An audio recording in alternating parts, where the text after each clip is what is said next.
beyondapogee.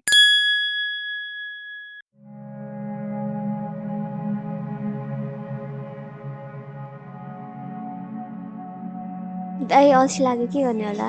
अल्छी लाग्यो? अँ लुडो खेलौँ न त अस्तिको जस्तै। लुडो खेल्न त हुन्थ्यो, के गर्नु? लुडोको डाइस नै छैन। डाइस छैन? के भयो त? सजिलोबाट छ त नि।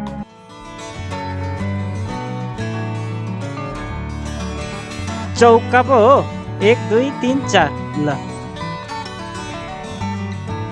तिर्की 1 2 3 ल।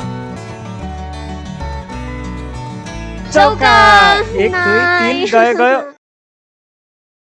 मेरा प्यारा भाइ बहिनीहरू, आज हामी सजिलो बट प्रयोग गरी लुडो डाइस बनाउन जाँदैछौँ। यस प्रोजेक्टका लागि हामीले laptop, dice chart, USB programmer, servo motor, jumper wire, push button, 10 kilo ohm resistor, breadboard, Sajilo bot, battery holder र 2टा लिपो ब्याट्री युज गरेका छौँ। अब हामी ब्रेडबोर्डको बारेमा बुझ्न जाँदैछौँ। डायग्राममा देखाए जसरी ब्रेडबोर्डमा रहेको पोजिटिभ रोको होलहरू एकअर्कासँग कनेक्टेड हुन्छन् र नेगेटिभ रोको होलहरू एकअर्कासँग कनेक्टेड हुन्छन्। ब्रेडबोर्डको बिचमा रहेको 5वटा भर्टिकल होलहरू पनि एकअर्कासँग कनेक्टेड हुन्छन्। अब हामी ब्रेडबोर्डको पोजिटिभ रोमा एउटा रेड वायर कनेक्ट गरिदिन्छौँ र ब्रेडबोर्डको नेगेटिभ रोमा एउटा ब्राउन वायर कनेक्ट गरिदिन्छौँ। अब हामी सर्भोको पोजिटिभ र नेगेटिभ वायरलाई पनि ब्रेडबोर्डको पोजिटिभ र नेगेटिभ रोमा जोडिदिन्छौँ।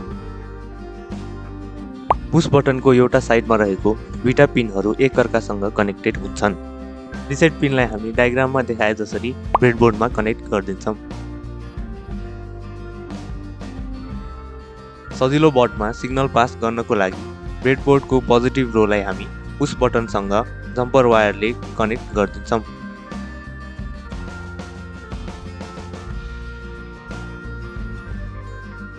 अब ब्रेडबोर्डको नेगेटिभ रोलाई हामी रेजिस्टरको थ्रुबाट पुश बटनको अर्को साइडमा कनेक्ट गर्छौँ। सजिलो बटमा सिग्नल दिनको लागि रेजिस्टर कनेक्ट भएको साइडमा अब हामी एउटा येलो जम्पर वायर कनेक्ट गर्छौँ।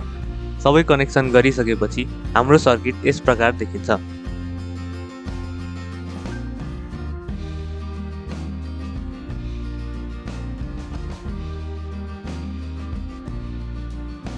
अब हामी वायर्सहरूलाई सजिलो बटमा कनेक्ट गर्न जाँदैछौँ। रेड वायरलाई हामी सजिलो बटको GPIO सेक्सन्सको +5 भोल्टमा जोड्छौँ। ब्राउन वायरलाई GND मा जोड्छौँ र सर्भोको सिग्नल वायरलाई हामी D6 पिनमा जोड्छौँ। ब्रेडबोर्डबाट निस्केको येलो वायरलाई अब हामी सजिलो बटको A2 पिनमा जोडिदिन्छौँ।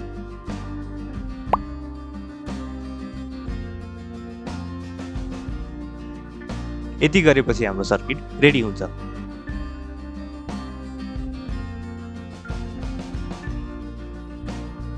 अब हामी कोडिङतर्फ लागौँ है। सबैभन्दा पहिला हामी इभेन्ट्स प्यालेटबाट when Sajilo bot starts block लिन्छौँ। त्यसपछि कन्ट्रोल्स प्यालेटबाट फरएभर ब्लक लिन्छौँ। डाइस रोल गर्नको लागि हामी पुश बटन प्रयोग गरेर एनालग पिनबाट सिग्नल अथवा ट्रिगर पठाउँछौँ। त्यसको लागि हामी पहिला पिन्स प्यालेटबाट रिड एनालग पिन A2 भन्ने ब्लक लिन्छौँ। अब हामी अपरेटर्स प्यालेटमा गएर ग्रेटर देन 50 भन्ने ब्लक लिन्छौँ र रिड एनालग पिनलाई त्यसभित्र हालिदिन्छौँ। कन्ट्रोल्स प्यालेटमा गएर अब इफ देन ब्लक लिन्छौँ। यो कोडलाई त्यसभित्र हालिदिन्छौँ र 50 लाई हामी 100 मा चेन्ज गरिदिन्छौँ।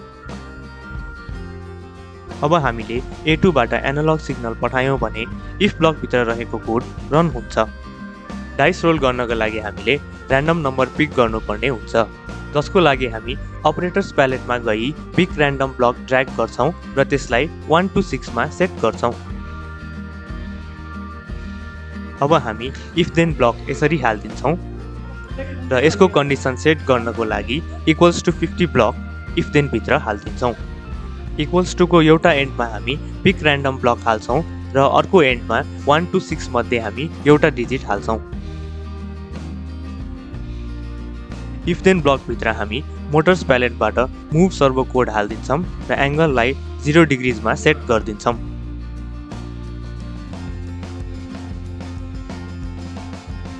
अन्तिममा हामी 2 सेकेन्ड्सको डिले पनि हालिदिन्छौँ। कम्प्युटरले अब ऱ्यान्डमली 1 पिक गर्यो भने डिजिटल पिन 6 मा कनेक्ट भएको सर्भो 0 डिग्रिजमा फर्कन्छ। यो कोडलाई हामी अर्को 5 चोटि डुप्लिकेट गर्छौँ। कम्प्युटरले 2 पिक गर्यो भने हामी सर्भोलाई 36 डिग्रिज, 3 पिक गर्यो भने 72 डिग्रिज, 4 पिक गर्यो भने 108 डिग्रिज, 5 पिक गर्यो भने 144 डिग्रिज, 6 पिक गर्यो भने 180 डिग्रिजमा हामी सर्भोलाई सेट गरिदिन्छौँ। सर्भोको एङ्गल सेट गर्दा हाम्रो डायग्रामको अनुसार सर्भोलाई हामी 36 डिग्रीको मल्टिपलमा मात्र सेट गर्छौँ।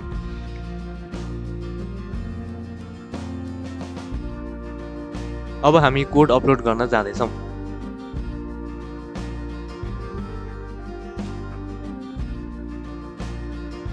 भिडियोमा देखाए जसरी नै कोड अपलोड गर्नुहोला।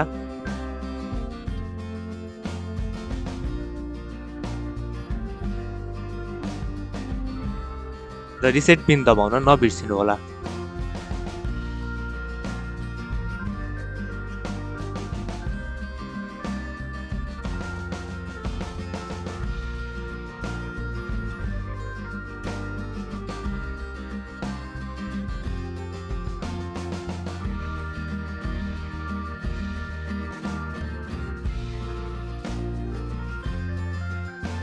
हाम्रो भिडियो मन पराउनु भयो भने लाइक, शेयर र कमेन्ट गर्न नबिर्सिनुहोला।